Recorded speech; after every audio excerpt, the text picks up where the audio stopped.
Pēdējās nedēļas notikumi ir tādi, kad Latvijas likumdošana pieņēmis nosacījumu, ka turpmāk motocikliem tā gada nodeva maksās vairāk. Līdz ar to radās tāds jautājums, cik daudz tad kristietis vispār ir tiesīgs, vai cik daudz viņš var protestēt pret kaut kādām varas izpausmēm, kā šajā gadījumā, kad tiek pieņemts lēmums, kuram motociklisti nepiekrīt, un kā kristietim rīkoties, vienkārši klusēt, tikai lūgt, neko, visas pieņem, pagriež otru vaigu, es vēl samaksāšu 24 vārtus, ja? Kādi ir tie bibliskie principi mūsdienās? Kā kristietim rīkoties tādā situācijā?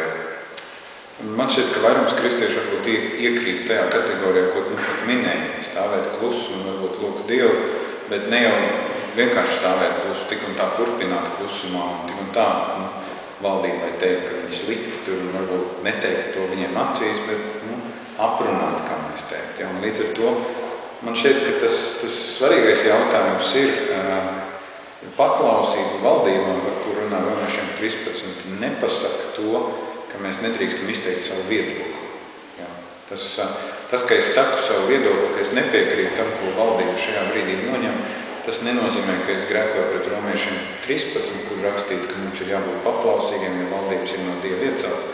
Jo valdībai arī pēc būtības ir jāsako Dieva likumiem. Ja valdība nesako Dieva likumiem, tad tas ir ļoti normāli, ka es varu izteikt.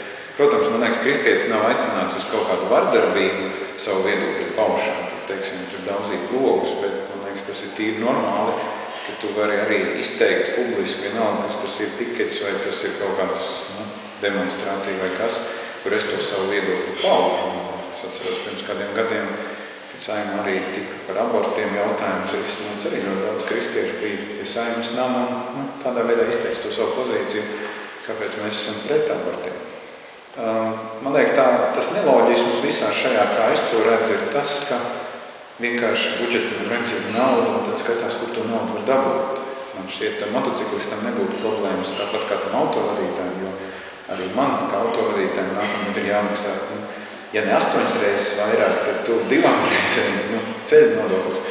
Ja mēs redzētu, ka Latvija pārklāja svaigi asfalta ceļi, tad es domāju, mēs būtu gatavi maksāt varbūt par bišķi vairāk. Bet tagad tā izjūta, man liekas, ir tā, ka to naudu tik un tā izlietos, lai lāpītu kaut kādus caurumus kaut kādā budžetā. Tas, man liekas, ir ļoti negodīgi un netaisni. Un tādā ziņā kristiešiem vajadzētu iestāties tomēr par kaut kādu taisnību, un cik tas ir iespējams pie tādas valdības, kāda mums ir. Cik tā tad praktiski var iet tie protesti? Teiksim, viens ir stāvēt pie Saimas un tāds kā pikets demonstrācija. Zinām arī, ka bija tāda pēkšņā spontāna akcija, kas nebija plaši popularitāte pirms tam, kad motociklists pilnīgi Daugavā ielēca, ja tāds izmisums solis jau galīgs. Man ir grūti pateikt, kur ir robeža. Es drīzāk teiktu tā, ka šobrīd pat arī tās līdz šim, kas ir bijušas šīs protesta akcijas, man šķiet ir tā kā vienos vārtos. Ja ir tāda sajūta, tu vari runāt, tu vari sacīt, tu vari lekt Daugavā, tu vari nelekt Daugavā. Viss jau ir tāds mehānisms iedarbināts. Ja ir šis mistiskais starptautiskās valodas fonds, kuram mēs paklausām vairāk kā Dievam. Man dažreiz ir tāda izjūta, ja, ka tas valodas fonds ir pacelts vismaz Dieva līmenī. Ja. Un šodien arī es klausījos, kāds cilvēks teica, ka Latvijas valdība ir tik paklausīga, ka viņi varbūt pat nolasa valodas fonda pārstāvi domas, kuras viņi jau nav izteikuši, un jau ir gatavi viņiem klanīties un darīt to, ko viņi prasa un vēl vairāk. Ja. Un tas varbūt ir tas nožēlojamais, ka šajā situācijā, it kā domājot, lai valsts nebankrotētu, viņi ir pilnīgi aizgriezušies prom no cilvēkiem, par kuriem viņiem ir jārūpējas, bet viņi turpina klanīties šī ārvalstu organizācija. Protams, viņi ir devuši naudu un ir to naudu jādod, bet man tas ir kā kristietim ļoti pazemojoši redzēt, ka patiesībā mūsu vadītājiem nav absolūti nekāda tāda sava pašapziņas mugurkaula. Mēs esam gatavi. Tā kā, kur ir tā robeža? Es nedomāju, ka motociklistiem tur ir jābāz moči vai tur jāsadedzinās, ja, ka tad kaut kas notiks. Šobrīd man šķiet tas cinisms no valdības puses ir sasniedzis kaut kādu Tomēr robežu, kas ir vienkārši ļoti neciešama, ļoti grūti ir pamest. Un zaudēt uzticību ir ļoti viegli. Uzticību atgūt ir daudz grūti. Gan īsumā, ko tad cilvēkiem vispār vajadzētu darīt šādā it kā no vienas puses stumšais laiks, no otras puses Ziemassvētku laiks, ielīdz dāvanas, tajā pašā laikā depresija, atkal jauni nodokļi, tam mazīgi. Ko cilvēkam reāli darīt mūsdienās? Nu, redziet, īsti pamāc. Jā, tās receptes ir grūti iedot, jo katram viņš būs mazliet savādāks. Es domāju, ka cilvēkam, kurš tic Dievam, viņam ir bišķi savādāka perspektīva.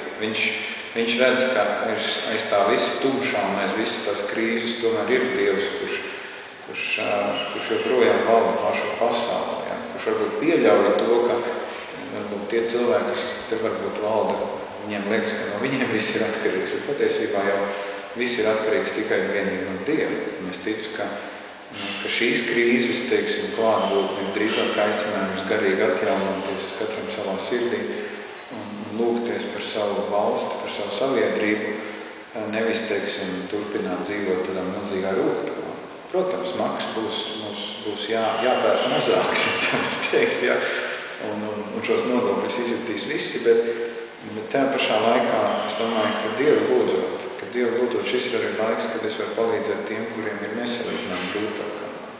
Šeit es pat nedomāju nabaks, es domāju cilvēkus, kuri varbūt zaudējuši darbu, kuriem ir kredīti problēmas, kuri varbūt visu laiku ir bijuši daudz augstāk par mani, bet tagad šajā brīdī es redzu, jā, viņiem ir šī izšķirība. Es ļoti ceru, ka šis būs laiks, kad mēs mācīsimies kā tauta būt solidāri. Jā, tiešām dzīvot ar vaļajām acīm, palīdzēt tiem, kam ir grūti. To plaisu, kas ir starp valdību un starp tautu, es baidos, ka to tuvākos gados neatrisinās. Viņi ir, diemžēl, tik ilgus gadus ir viņi plēsta. Tur vairs nav plaisa, tur, man liekas, ir tāds nērens bezdarbības. Bet šā laikā mums ir jāturpina lūgt, lai Dievs maina arī gan valdītāju attieksmi, gan arī mums pašā attieksmi. Noslēgumā vēl vēlējums nākamajam jaunajam gadam, 2010. gadam visiem motociklistiem, ko tu gribētu tā novēlēt no sirds? Vispirms es gribētu novēlēt tādu elementāru drošību uz ceļa. Es domāju, ka varbūt motociklistam ir daudz vieglāk tās savas emocijas iegrūst ātrumā. Tā, teiksim, slikti jūties un tad uz pilnu klapi dragāt. Tas būtu numur 1, ja neļaut, lai emocijas valda pār spidometru. Ja.